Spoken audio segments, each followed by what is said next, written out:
Unidad 2. Verbos frasales en el discurso escrito de ciencia y tecnología.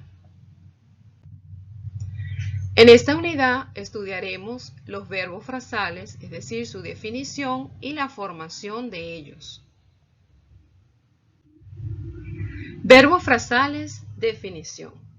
Un verbo frasal es simplemente una combinación gramatical que se forma utilizando un verbo en cualquiera de sus clasificaciones con una preposición o adverbio. La fusión o combinación gramatical de estas dos estructuras me da como resultado el verbo frasal como tal, cuyo significado es único y se refiere a la unión de la unidad gramatical o la constitución de ella como una sola cosa. Entonces, en el ejemplo do not give up, el verbo give lo unimos a la preposición up y obtenemos el verbo frasal give up.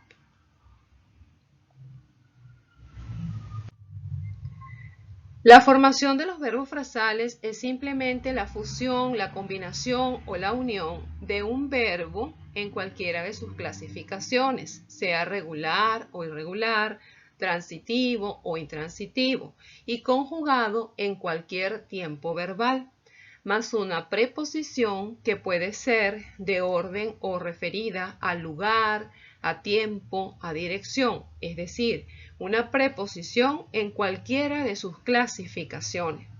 La combinación o fusión de este verbo con la preposición es lo que da origen a un verbo frasal, que es una unidad gramatical constituida por estos dos elementos y que tiene un significado particular y diferente al que puede tener como un verbo cualquiera solo trabajando en una oración, y la influencia de la preposición es lo que le da el carácter de verbo frasal, esa particularidad.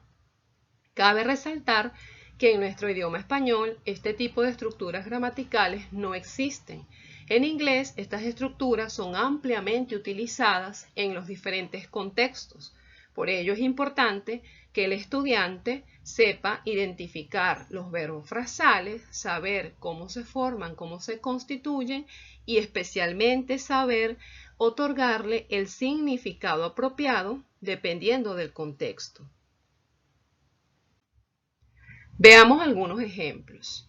Tenemos a mano derecha la combinación del verbo break, que se va a constituir como verbo frasal al combinarlo con las diversas preposiciones que allí me aparecen. En este caso tenemos combinación del verbo break in, que el significado va a ser forzar la entrada. Tenemos combinación del verbo break off, que me da tres acepciones o significados diferentes, que sería terminar, interrumpirse y separarse. Tenemos la combinación del verbo break down, que me da como significado estropearse, romperse, derribar, echar abajo. Y break out, cuyo significado sería escaparse, estallar, producirse. Si vemos ejemplos en contextos ya diversos, podemos escoger el significado más adecuado para el verbo frasal que me presenten. Esto es muy importante. A la hora de traducir oraciones que contengan verbos frasales, debemos situarnos en el contexto que la oración me está describiendo, ya que generalmente estos verbos frasales poseen más de dos significados.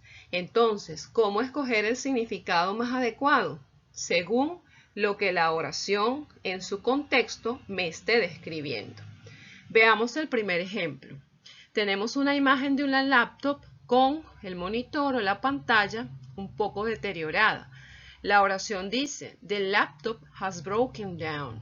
Si vamos al cuadrito de mano derecha o al gráfico, podemos buscar la acepción o el significado más adecuado para el verbo broken down, que en este caso viene conjugado en el tiempo pasado perfecto. Entonces, el significado que podemos escoger es el de la letra A, que es romperse o estropearse. Veamos el segundo ejemplo. The machine handle became loose and eventually broke off.